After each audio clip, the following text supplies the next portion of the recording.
Hi friends, I'm Jake. And I'm Miss. And you're watching Board Down Under. Today we're going to have a chat around when and why we might want to sleeve up the cards that come in our board games.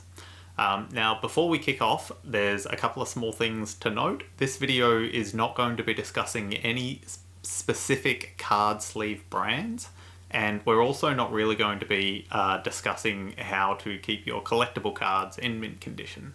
This is simply a video around when and why you might want to invest some money to sleeve up the cards that come in your board games to prolong that game's lifespan as you play the game over and over again. Let's get into it.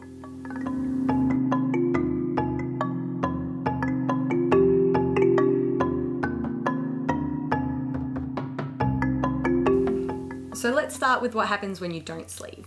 Sleeves, generally speaking, are there as a protective measure, and we protect things to avoid issues. So what are some of the issues that you can face if you don't sleeve your cards? Well, the obvious one is just damage and general wear and tear to your game. And there's a number of reasons why it can be beneficial to avoid this.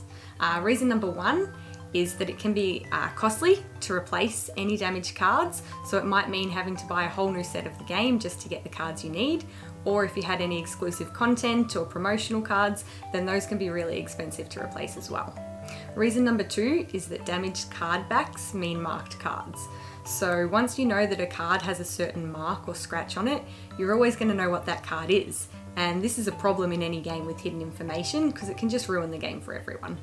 And the last one, reason number three, if you're looking to sell your games down the line, then if your cards aren't in good nick, you're not going to be able to sell it for as much money. Alright, so we've spoken about some of the negative impacts that can happen if you don't sleeve up your game, but there are also positive side effects to sleeving up your game. Foremost is shuffling. So shuffling a sleeved up set of cards is a breeze. They are practically frictionless, they glide together so simply.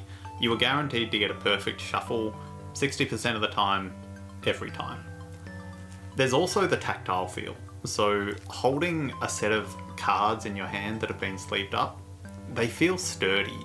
An average card with an average quality sleeve is suddenly going to feel nice and thick in your hands. That's kind of personal opinion. Another personal opinion is around the aesthetics. Now, personally, I like transparent sleeves because I want to keep the original look and feel of the game that I'm playing. But there are so many different colours of sleeves, there are so many full artworked backed sleeves that you can find. You're guaranteed to find a sleeve that really rings true to you and lights your fire. So there are some drab looking games out there that you could really bring life to with a set of sleeves. Lastly, there's just less worry on games night. So if you're entertaining and you've got friends come round, there are snacks and drinks at the table, there's condensation from cans that have come out of the fridge, you don't have to worry about your cards getting greasy or wet.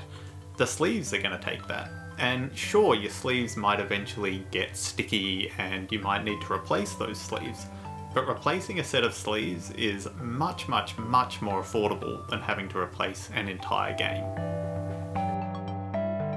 But it's not all gumdrops and lollipops. There are some disadvantages too, and the most obvious one just being the cost. Buying sleeves obviously involves buying, and so there is that upfront cost involved, and we'll discuss that a bit later on in the video. Another issue is that when you do sleeve your cards, their dimensions are going to get bigger, so they may no longer fit into the component trays that they came in. And also if you've got a large stack of cards, it can just make it difficult to handle and shuffle those. Depending on the type of sleeves you buy, you may also have issues with their cards being a bit slippery, so if you've got a bigger stack of cards, they might slip and slide. Another issue, and again it'll depend on your sleeves, is just problems with glare and reflection. Because they can be quite shiny, you might find that it's difficult to read some of the information on the cards. Alright, so we've spoken about some of the reasons why you might want to or might not want to sleeve up the cards that come in your board games. Assuming that you're still interested, let's talk about what you need to know before you actually purchase some sleeves. Now, one of the most important things is the micron count. The micron count is simply how thick your sleeve actually is. So this gauge runs from about 40 to 120. 40 being the thinnest, most flimsy sleeve, and 120 being the thickest, kind of most durable sleeve. As a general rule of thumb, the higher the micron count, the more quality you're going to get with the sleeve, the better level of protection you're going to get for your card, but the thicker your deck is going to end up being overall, and the more you're going to pay for that protection. As mentioned earlier in the video, sleeves come in different colours. So there are opaque back sleeves where you can get pretty much any colour you can dream of, or even full artwork different sleeves, or you can get the transparent ones. Now, as a small note, if you've got existing damage on cards, you can buy opaque sleeves and hide that damage fairly easily. Also, there is matte versus normal or glossy. So your glossy is going to be clear, you're going to be able to see all the detail that comes, in the card back of the card that you're covering up. But your matte sleeves are going to provide kind of a blur over it. Usually these have a bit more friction on them because they're a bit textured, and so it reduces that slippery problem that we were talking about earlier. Yeah. And there's also it reduces the glare problem that we were talking about earlier. Sleeves also come in different shapes and sizes. Yeah, I mean, they come in so many shapes and sizes, and that can make it really difficult to know what you actually need to buy for your game. Especially when just a few millimeters difference can, make a big difference in how well the card fits in the sleeve. Mm-hmm. So there are plenty of things to help you with that though. There's websites available that are going to tell you exactly what size you need to buy, and we'll put a link to a few of those in our description. And I guess finally, and this might be an obvious one, but you can move your game sleeves from game to game. If you've had a game sitting on your shelf for a while and you're not planning on playing it again anytime soon, there's nothing stopping you taking the cards out of those sleeves and using those sleeves on another game. Alright, so regarding cost for 100 sleeves, 40 microns you're looking at about $3 to $4. For 90 microns you're looking at somewhere around the $8-9 mark. And for 120 microns, you're looking anywhere from $15 to $25-ish, somewhere in that range. Okay, so you might be wondering, what kind of sleeves do we use? Generally, we prefer to use the 90 micron level sleeves, and this is just because it seems to strike a good balance between cost and protection of our cards. We also will generally use transparent sleeves because, as Jake's mentioned earlier, we like to keep the original look and feel of the game. And while we do like the matte sleeves, we often end up using gloss just because these come on sale more often. Alright, so the big question, when should you actually choose to sleeve a game? And it's kind of subjective because for one person replacing a game is going to be a fairly trivial thing, and for another it's going to be a really expensive endeavour. But for us, a general guideline that we like to follow, one, if a game requires a lot of card shuffling, like a deck builder, then I highly, highly recommend getting sleeves for it. And the reason for that is twofold. One, the more you shuffle a deck, the more wear and tear it's going to get in general. And two, because as mentioned earlier, when you shuffle cards that are sleeved, it's just so much easier, and it's quicker, frankly. So you kind of increase your actual gameplay aspect as well as the lifespan of that game.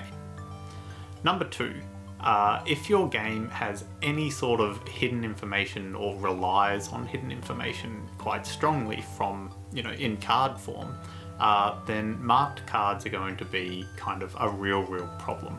And so sleeving up those cards are going to help you prolong the life of that game. There's also just the base cost. So if you're buying a $5 card game from, your local store, I wouldn't bother sleeving that up, because at the end of the day, if it does get damaged and you need to get a replacement, it's $5 and it's not a big deal. You're going to spend more on the sleeves to kind of sleeve it up. But if your game's, $100 or more, then replacing that game could be really expensive if it's just one or two cards that have had, a drink spilled onto them or something like that. So I really recommend, if your game costs, that sort of money, just sleeve it up and consider it a bit of insurance. You can always switch off those sleeves down the line if you no longer play that game as much. And finally, if you're the sort of person that kind of says your games are toys, and that's completely fine, then you probably don't need to consider sleeving them up, because at the end of the day, toys break and you move on and you get new ones. But if your games belong in your game collection, that's a mindset, and your game collection probably deserves a bit of protection. So that your components can last longer, and so that those games can potentially be given down to children or passed on and be in decent quality. It is just a mindset. Alright, thank you very much for watching. I hope that we've helped inform you as to whether or not you want to start sleeving up some of the cards in your games, or whether you want to stop. Let us know in the comments below. If you've liked this video, please hit the subscribe button, hit the like button. It helps us tremendously to have this sort of feedback. I'm Jake. And I'm Miss. You've been watching Board Down Under. Thank you very much, and hopefully we'll see you again soon. Bye. Bye.